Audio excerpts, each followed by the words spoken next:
Happy International Labor Day, teman-teman hati kuning. In this episode, we're going to talk about something that is completely different from what we used to talk during Labor Day. Biasanya Labor Day kita ngomongin soal banyak hal, tapi kali ini kita ngomongin soal social security with our special guest, Mr. Ipe Suruga. He's one of my friends, and he's working for one of the international organizations in Indonesia. Hari ini kita ngomong tentang social security. Kita mulai nanya-nanya tentang IP karena aku tentang social security ke IP kan aku tahu IP adalah seorang ahli di bidang itu. Hai IP. Hai. Jangan tegang. Santai aja ya. Padahal gue juga nih agak tegang. Anyway, so IP, before we start talking about anything else, why don't you tell us about you? Where you're from, and then why do you use social security as your specialty? Yeah, thank you, Annie. I'm from Japan, as you can see from my face. And actually, I'm coming from kind of a village. Oh, really? My village is very small, 6,000 people living there. 6,000? 30,000 cows, cattle. More cattle than human then? Yeah. Oh, okay. So we have agricultural industries. That is our main source of income. And then most of our friends are still working as a self-employed farmers. Yeah. Okay. So that's where I'm coming from. Oke, jadi IP ini datangnya dari Jepang, datang dari sebuah desa di mana populasinya hanya 6.000 orang. Sementara di sana hewan ternaknya lebih dari 30.000. Jadi banyakkan hewan ternak ya dibandingkan manusia. Sebagian besar penduduk di sana bekerja sebagai petani mandiri, self-employed farmers, right? Ya sampai sekarang bahkan masih menjadi petani mandiri. Sebagian besar ya jadi petani mandiri. And then I went to the college and then I started doing some volunteer work and working in a charity. And then supporting a Cambodian NGO to build the schools. That was my college time, after I left my home around the age 18, 19. Then I moved to that kind of sector, while studying. So you do all the volunteer work in the university? Yeah, outside the university campus, but during my study time, right? Jadi ternyata IP ini sejak kuliah itu sudah banyak melakukan pekerjaan volunteer. Salah satunya bekerja dengan NGO dari Kambodia untuk membantu mereka membangun, what did you build? Schools untuk membangun sekolah yang ada di Kambodia. That's very interesting, IP. Yeah. How did you get to work in this international organization? It's a Japanese domestic charity organization. Okay. They had like a small Tokobat looks like Tokobat there, but they're collecting a second-hand clothes and then sell for free, and then they sold, second-hand clothes in Japan, and then they, gave a grant to Cambodian NGO and then build a school. Right? Oh, that's how you get to work there as in that international. This industry, that's my beginning of the industry. Yes. Oke, jadi awalnya itu dia bekerja dengan sebuah toko kayak toko obat gitu, kata IP tadi dia. Di mana toko obat ini juga punya satu kegiatan lain di mana mereka memberikan pakaian second hand clothes.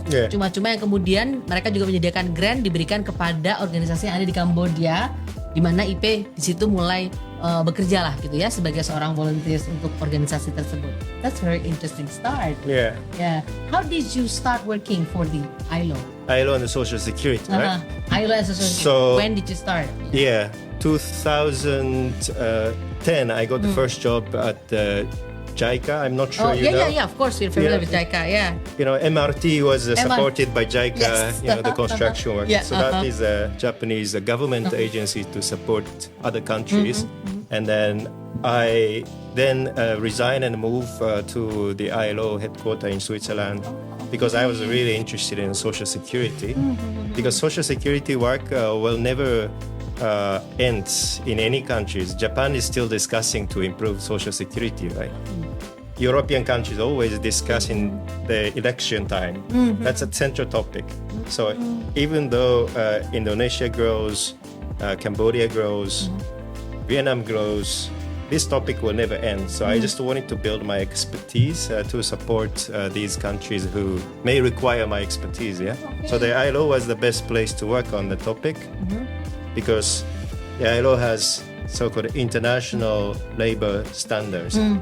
You not sure, we will talk about we'll talk later. about that later ya. Oke. So jadi IP mulai kerja pertama di JICA 2010, kemudian memutuskan untuk resign dan bekerja untuk kantor ILO yang di kantor pusat in Switzerland. Am I right? Yeah. Oke. Dan ternyata dia bilang bahwa bekerja di sektor atau bekerja khusus untuk topik jaminan sosial itu sangat menarik karena topik ini tidak pernah usai. Jadi bahkan di Jepang yang sudah cukup maju, mereka sampai saat ini masih ngomongin tentang gimana caranya untuk memperbaiki sistem jaminan sosial yang ada di negara mereka. Jadi tadi IP juga bilang meskipun Indonesia sekarang sudah mulai bertumbuh, Vietnam bertumbuh, Kambodia bertumbuh, isu jaminan sosial itu akan tetap selalu ada. Itulah mengapa IP tertarik untuk belajar dan kemudian bekerja di topik yang berkaitan dengan jaminan sosial ini. Karena pasti akan banyak orang yang membutuhkan ekspertisnya IP. Very interesting, IP. Yeah. So, Social Security never ends. That's a very, I'm going to quote that. That's very interesting because I think many people out there still believe that Social Security is something that is set in stone. It never changes. So once you have it, that's it, right? But it said, that's what you said, even Japan, that you have a very good Social Security system, you are still discussing on how to improve the Social Security in Japan, right? Yeah, that's right. Yeah. How long ago was it that you have this good Social Security scheme in Japan? Maybe you can just share with us a little bit about that.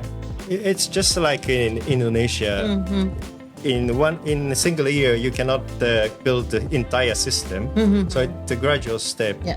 For example, the pension system, like a jaminan pension system, started during still the wartime, and then that was completely revised, amended, rebuilt in 1960s.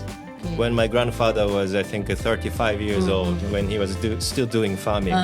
So they started a pension, and then program like Jaminan Kehilangan Pekerja in Indonesia. JKP. It started in 1970s after the, around the time of crisis, oil shock. If you remember that time in 1970s. So well, I wasn't born yet. I'm not that old. No, I'm not that old too. Yeah, but that is a kind of similar context to today, right? You know, the energy shifted from coal to oil, and then the world economy crashed. You know, people had to have a protection because many people went PHK. Something like that. So that was the context. So gradual step by different programs, just like Indonesia too. Ternyata sistem jaminan sosial di Jepang meskipun sudah terlihat lebih matang dari Indonesia, mengalami banyak sekali momentum perbaikan. Jadi revisi, amendment itu terlalu banyak dilakukan oleh pemerintah Jepang saat itu. Jadi contohnya IP cerita tahun 1960-an itu pemerintah Jepang mulai menggulirkan sistem pensiun, jaminan pensiun mereka. Saat itu kakeknya IP umur 35 tahun. Itu tahun 60-an teman-teman. Terus tahun 70-an itu kalau nggak salah setelah perang mereka punya, kemudian mereka revisi tahun 1960-an. JKP kita tuh namanya jaminan kehilangan pekerjaan atau nama kerennya unemployment insurance, right? Unemployment insurance. Mereka menggulirkannya tahun 1970-an. Ternyata itu saat terjadi krisis minyak saat itu. Jadi ada permasalahan yang berkaitan dengan minyak yang kemudian berdampak pada perekonomian Jepang saat itu. Intinya adalah kenapa Jepang kemudian terus memperbaiki sistem jaminan sosial mereka, karena ternyata ini sangat menjawab kebutuhan dari warganya saat masa krisis. Kalau IP tadi menekankan perlunya perlindungan, protection for the citizens, especially during crisis of difficult times. Am I correct? Yeah. Okay, IP. So my next question. So let me read my contekan dulu ya. It's just okay. So you think that Social Security is very, very important, right? Who should finance this scheme, Social Security? All the monies that the government manage comes from the people, right? In a different format. When you purchase food in small places, Toko, for example, they collect the VAT. PPN, PPN. PPN 1 and 2 here. So that's one source, and the income tax is another source. If you work in a company in the high income, they collect more tax, and then they're supposed to use that money for middle class and the lower income group, right? And then also in the form of yuran. Yuran. That BPJS collects. Yeah. Contribution, right? That's right. But money comes from companies and workers and sometimes people. Yeah. People, yeah. Ordinary people Yeah. who are like housewives. They still purchase something, right? So the government must pool these funds, and they are supposed to use the money for Social Security, paying a benefit when something happened. That's the kind of general principle of Social Security. But I'm not supporting what you have here. Okay, I'm just describing this is general philosophy behind. Oke, jadi ini adalah yang dijelaskan oleh IP barusan, falsafah yang mendasari sistem jaminan sosial dimanapun, teman-teman. Jadi pendanaannya memang seideal mungkin dilakukan oleh pemerintah. Dapat duitnya dari mana aja? Tadi IP menjelaskan pemerintah itu harus mengelola dana yang didapatkan dari warganya dalam berbagai bentuk. Mulai dari tadi IP bilang kalau ibu rumah tangga belanja atau kita belanja ada pajak yang menempel di situ. Kalau kita bekerja di perusahaan, terutama perusahaan yang besar, misalnya ada pajak yang dipotong. Biasanya semakin gede gaji kita, makin gede juga tuh potongan pajaknya. Terus ada juga sistem lain, cara pendanaan lain, misalnya iuran atau kontribusi gitu. Apapun bentuknya, itu adalah dana yang dikumpulkan oleh pemerintah, kemudian untuk digunakan mendanai sistem jaminan sosial yang ada di suatu negara. Jadi memang idealnya seperti itu. Yang dijelaskan sama IP adalah prinsip dasar, the basic principles of how social security works. That's a very interesting thing, IP. So you've been working here for how many years now? 5, 7? Living for 5 years, 5 years. Working for 7 or 8. Yeah, I think we met about 7 to 8 years ago, when you visited for some short-term in project. Bintaro. In Bintaro. That was my first visit to Indonesia, not to Bali. Not Bali, you visited Bintaro. Bintaro is not that far. Look at him, he lives in Bintaro. Bintaro first, and the second time I came to work was Sidomulyo. Probably you don't know. That's in the East Java. Sidomulyo? Yeah. Oh, really? Yeah. Oh, I didn't. You probably don't know. It's a really small village, and most of the farmers work in coffee plantations. What did you do there? For what project at that time? So I went there to help give presentation to all the farmers. Oh, really? But they didn't have a hotel. No. Oh, okay. There are no hotels. So there is a place in a community. I don't know how to call it. Without the wall. And they only have a roof. Oh gitu, kota jamu no? Kota jamu, yeah. Maybe Sidomulyo, maybe, yeah. Okay. Maybe I don't know. Yeah, Jamu's brand is, there are a lot of toko with the name Sidomulyo, right? On the street. Yeah. But they're producing coffee. Oke, ya. Ini menarik banget nih. Jadi aku sama IP ini kenal udah cukup lama, teman-teman. 7-8 tahun yang lalu. Pertama kali ketemu tuh 7-8 tahun yang lalu. Tapi IP sendiri tinggal di Indonesia udah 5 tahun gitu ya. Stay di Indonesia for 5 years, right? Yeah. I remember I talked to you during COVID. Remember? That you were still in Japan, going back and forth, or temporarily. Temporarily, ya. Oke. Dan dia cerita pertama kali datang ke sini yang dikunjungi bukan Bali, tapi Bintaro. Jadi ternyata kota pertama itu kota bukan sih Bintaro, kelurahan yang dikunjungi sama IP bukan Bali tapi adalah Bintaro gitu ya. Kemudian yang kedua dia mengunjungi sebuah kota di Jawa Timur, sebuah desa di Jawa Timur namanya Sidomulyo, seingatnya IP, di mana dia ngomong sama teman-teman petani kopi di sana. Jadi sebagian besar penduduknya adalah petani kopi dan dia jelasin tentang sebuah konsep gitu ya di sana. Dia cerita tempatnya bukan di hotel tapi di tempat yang gak ada dindingnya, atap doang, kayak gazebo gitu kali ya, mungkin kayak balai warga gitu ya, like citizen hall probably ya, very simple. No wall ya, no wall ya. Okay, so I know that, and from what I gathered, it seems like you really like staying here in Indonesia. You really like the people.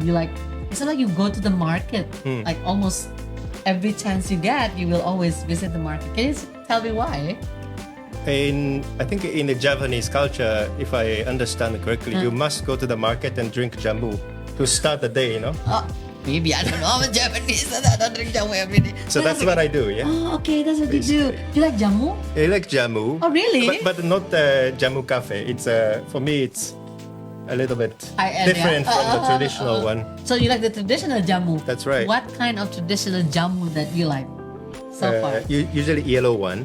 The yellow one, is it Pahit. kunyit asam? Yes. Pahit? Yeah, and then after drinking all with a lot of suffering, you will get the sweet one. Exactly. Beras kencur. Beras kencur, yeah. So that- we call it. We have also with the arenga sugar. Gula aren. Gula aren, ya, gula aren. That's another choice. Udah Sometimes ginger.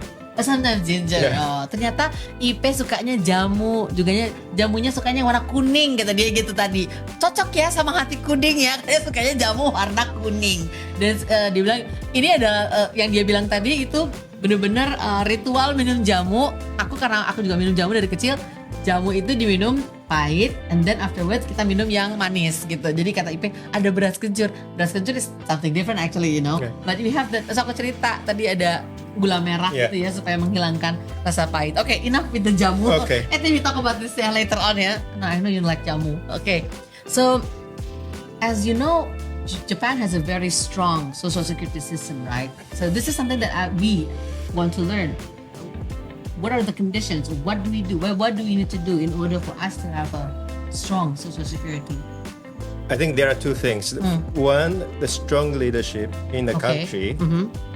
Good understanding about the technical aspects. It's not because of the policy is popular we can do it. No, it's not the way it should be. And then also, not only the government officials, but also people, workers, business also need to have a good understanding about the social security because they are the one who will pay at the end.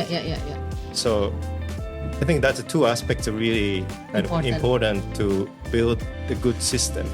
Social security system. Yeah, if people are against, they go on protest or they don't vote in the election to support the new government that plans to do so, right? Yeah. Okay. Well, very interesting. Jadi kalau kita mau punya sistem jaminan sosial yang baik, teman-teman, yang kuat menurut IP kita butuh dua hal. Penting sekali. Pertama adalah leadership, artinya pemerintah yang benar-benar punya pemahaman yang baik, pemahaman secara teknis tentang apa itu social security gitu ya. Dan gak cuma sekedar populis aja, tapi mereka juga paham betul apa yang dimaksud dengan social security. Terus yang kedua, pemahaman masyarakatnya nih, warga negaranya juga harus paham benar tentang pentingnya sistem jaminan sosial yang nanti juga akan menyokong mereka. Karena kalau enggak, orang akan protes, mereka akan turun ke jalan dan mungkin gak akan memilih pemerintah baru yang mungkin paham tentang jaminan sosial. This is very good because I'm going to go into the next question. As you know, we are in the middle of the global crisis right now. Something happened way in that different continent, but it affects us here in Indonesia. We have crisis. You mentioned earlier about how the social security systems evolved in Japan during the crisis. In the 60s, the 70s, to continue to change, trying to adapt itself with the crisis situation. So for us here, our viewers, most of the teman Hati Kuning, most of us are either freelancers or professional workers, corporate workers. So maybe you can give us some ideas on how to protect ourselves, during this time of crisis.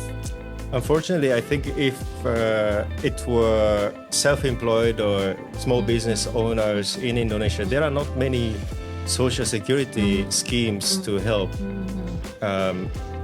I think that would be the challenge for the future change, in my view. Yeah. Okay. But outside the social security schemes, there are usually many programs that can potentially support, self-employed, small business holders. For example, my grandfather was farmers. He always had that access to kind of agricultural cooperative insurance when they had a bad weather in that year, and they can get partial support, income support to fulfill the loss of their crop because of the bad weather, right?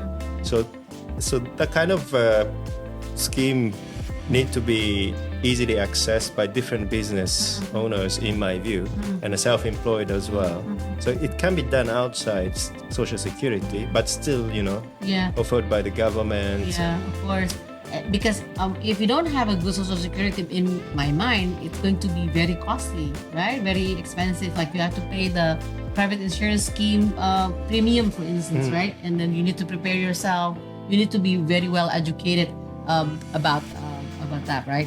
Oke, teman-teman, tadi IP bicara tentang bagaimana aku nanya tadi di awal, gimana sih caranya supaya kita nih bisa membantu diri kita sendiri gitu ya, supaya kita bisa terlindungi gitu.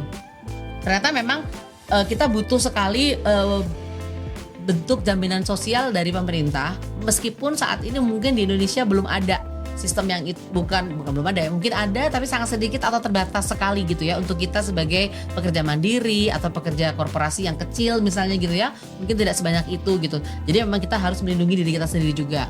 Tapi IP bilang bahwa kalau ada sistem itu misalnya di luar dari jaminan sosial, itu juga akan sangat membantu. Contohnya yang dialami oleh kakeknya IP berpuluh-puluh tahun yang lalu. Beliau adalah seorang petani dan dia punya bantuan nih, semacam sokongan gitu ya dari koperasinya yang memberikan bantuan ketika terjadi gagal panen misalnya atau musimnya sedang buruk gitu ya. Mereka akan mendapatkan bantuan saat terjadi musim yang buruk itu. Jadi memang dukungan, sokongan, jaminan sosial itu bisa disesuaikan dengan kebutuhan masing-masing sektor gitu ya. Jadi misalnya petani dia butuh apa yang sangat spesifik untuk sektor itu, kemudian yang bekerja di sektor lain juga akan butuh yang spesifik untuk sektor itu.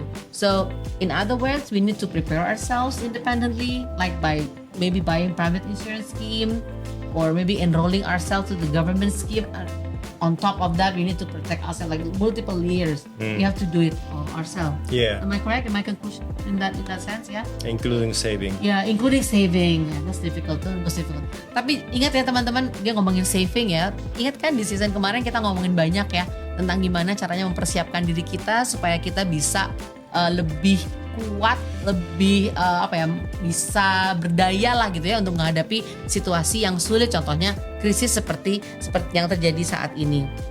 Okay, so can Social Security mitigate the impact of crisis? Yes, I think possible. Possible, yeah, very possible. Even though you are like a small business holder, business owners, for example, you may have to reduce the number of staff. Yeah, unfortunately. Sometimes that's a difficult decision that we have to make, right? Okay. But if there is a JKP, Jaminan Kehilangan Pekerja, now your employees can have access to, partial income, 60% of 60%. previous wage up to 6 months, right? So employers' obligation should be slightly lower than in the past. Yeah. Right? We have to cover everything ourselves. Yeah. But instead, the employers are currently paying a certain percentage of monthly wage every month, right? Yeah. So that can probably give employers kind of plan their cash flow every month because you don't know when the crisis will hit and they suddenly increase their expenditure for PHK, right? Yeah. So I think that was a big change compared to pre-COVID time. Yeah. But of course, it cannot solve all the problems. Exactly. But that's how Social Security come in to help both workers and employers. They don't have to negotiate to access to JKP. Yeah, to access JKP ya. Betul sekali. Yang aku mau menyimpulkan apa yang IP sampaikan tadi mengenai JKP. Aku tadi bertanya mengenai apakah jaminan sosial itu bisa membantu memitigasi risiko yang kita hadapi ketika krisis terjadi. Dan IP yang menjawab dengan lantang, ya tentu bisa gitu ya. Salah satunya seperti yang sudah digulirkan di Indonesia, ada yang namanya jaminan kehilangan pekerjaan or the unemployment benefit or insurance that we have gitu ya. Di situ dimana kalau misalnya terjadi krisis seperti sekarang, kita nih sebagai pengusaha skala mikro dan kecil kadang harus membuat sebuah keputusan sulit di mana kita harus misalnya memberhentikan staff kita, padahal kita punya staff ya cuma sekian gitu ya, nggak banyak. Kemudian kita harus memberhentikan mereka. Ketika kita sudah mendaftarkan staff itu di skema jaminan kehilangan pekerjaan, mereka bisa mengakses bantuan JKP itu, misalnya bisa mendapatkan 60% dari pendapatannya sebelum dia di PHK selama 6 bulan dan banyak lagi benefitnya. Jadi bisa dibilang ya teman-teman, jaminan sosial itu sangat membantu nggak cuman kita nih sebagai pekerja, tapi juga pemberi kerja atau mereka yang ya pengusaha skala mikro dan kecil gitu. Jaminan sosial benar-benar bisa membantu memitigasi, meredam dampaknya gitu, dampak dari krisis itu ya. Okay, so this one is actually related to my previous question. This is my extra question to you, Ipe. Most of our followers are freelancers, right? or those who are self-employed. As you know, one of the challenges is, again, job security. Any tips for freelancers in order for us to have good job security? And then what are the things that we need to consider when we want to protect ourselves? Okay. It's actually beyond my expertise. Yeah, I know. It's okay. I'm a kind of advisor to the public policy. Yeah, it's okay. But this is like a financial planning. Yeah, it's okay. Financial Something that planner he is expert at. So, let's say in this way, if I were self-employed today in Indonesia, I would avoiding a kind of risk asset. Risk asset. For example, many people talk about, it's better to invest in the stock market than giving money to BPJS. For example, this is really common kind of criticism to the government I hear. It may be partially true, but when it comes to the financial crisis, all the stock market will go down, right? So wherever you invest, you will lose money. Yeah. If that happens, and then future cannot be predicted. If you can predict, you can invest in certain things, but it's not the case, right? Yeah, that's right. So I may go for more savings rather than invest in the stock market. I may go for, I don't know, the bond. I don't know how you trust, how much you trust the government bond. That's another issue. Yeah, so I may diversify my asset portfolio. Oh, okay. And your orders may go down in the future, just to prepare for such a winter time. Yeah, winter is coming. Yeah, because we don't know, right? Exactly, we don't know. That's what I would do if I was self-employed in Indonesia here. Okay. Ini tips yang berharga dan ternyata ada hubungannya nih sama obrolan kita dengan coach kesayangan kita, Mas Atu. Beberapa waktu yang lalu kita ngomongin soal gimana sih caranya supaya kita bisa mengelola risiko keuangan kita. Jadi tadi aku tanya sama Ipe, bisa kasih tips nggak gitu ke teman-teman freelancer, self-employed di luar sana gitu ya. Gimana sih caranya supaya bisa melindungi diri kita, memproteksi diri kita dalam situasi krisis. Ipe terus bilang, gue tuh bukan ahlinya loh gitu, bukan ahli keuangan. Tapi dia bilang kalau dia ditempatkan di posisi sebagai seorang pekerja mandiri di Indonesia, dia akan menghindari melakukan investasi di sesuatu yang sifatnya risiko tinggi. Contohnya stock market. Kita tahu stock market itu nggak bisa kita prediksi, teman-teman. Jadi kita melakukan diversifikasi portfolio investasi kita. Itu penting banget, dan ini juga pernah ya disinggung oleh Mas Atu, coach kesayangan kita di episode-episode sebelumnya. Yes, that's true. Diversify your basket, right? You don't put your eggs in the same basket, or less something like that. Yeah? Okay, that's very interesting. Thank you very much, Ipe. I know this is a very short, very concise, and very interesting talking to you. So, any message for our Hati Kuning friends out there about Social Security? Please, Ipe. I think, yes, it is probably hard to work as a self-employed under the current circumstances, in my view, because first, the crisis, the second, Social Security is not really ready for self-employed people here in Indonesia. So we are still, trying to push the good reforms to improve also the protection of a self-employed. That's actually the major focus of me, and then also ILO, especially pension. That's probably we need to have another session because everyone will get old. Crisis you can probably avoid, but old age you cannot avoid unless you die, right? Yeah. So everyone will experience this kind of life event. So it's about your children. It's about your future, probably. So I hope, I don't know, your audience maybe, and also Indonesian people, to think about what, how all Indonesian people can survive in the old age in 20 years' time. Because the number of children go down now. It's inevitable, eh? Yeah. So we cannot buy time back. But we need to move government, we need to move the people's mindset towards such a situation in 20 years' time. Golden Indonesia cannot achieve without this, in my view. Yeah. Wow, very interesting take away from IP. Jadi menarik sekali ya teman-teman. IP juga menekankan bahwa mungkin krisis itu sesuatu yang bisa kita hindari, meskipun kita mungkin nggak bisa banyak memiliki andil gitu ya dalam terjadinya krisis gitu ya. Tapi yang paling penting kita juga memastikan jaminan sosial yang ada di Indonesia itu siap juga untuk melindungi kita warganya. Nah, tadi IP juga bilang bahwa ini juga menjadi satu fokus dari kegiatan IP di ILO, di mana mereka membantu pemerintah untuk nantinya bisa melakukan reformasi jaminan sosial yang ada di Indonesia. Dia juga meng-highlight bagaimana pentingnya kita juga dari sekarang mikirin soal pensiun, teman-teman. Ini sesuatu yang tidak bisa dielakkan.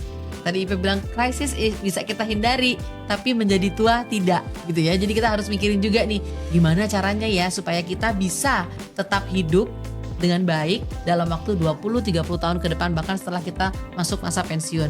Karena kita sudah tahu ya, tadi IP juga bilang bahwa jumlah anak di Indonesia itu turun, teman-teman. Populasinya itu sudah semakin turun. Kita sudah menuju aging population. Am I correct? Right? Ya, aging population itu menjadi sesuatu yang ada di depan kita. Si Indonesia emas itu tidak mungkin bisa terwujud kalau kita nggak punya sistem jaminan sosial yang baik dan kuat. Mungkin nanti someday kita ngobrol lagi soal sistem pensiun ya teman-teman, karena ini menarik sekali ya buat kita yang self-employed. Pensiun itu sesuatu yang mungkin kayaknya ngawang banget, tapi ternyata jawabannya ada di sistem jaminan sosial. Thank you very much, Ipe. Thank you. I really love talking to you as always. This is a very interesting topic. Hope to see you again soon. Bye, Hati Kuning. Bye-bye.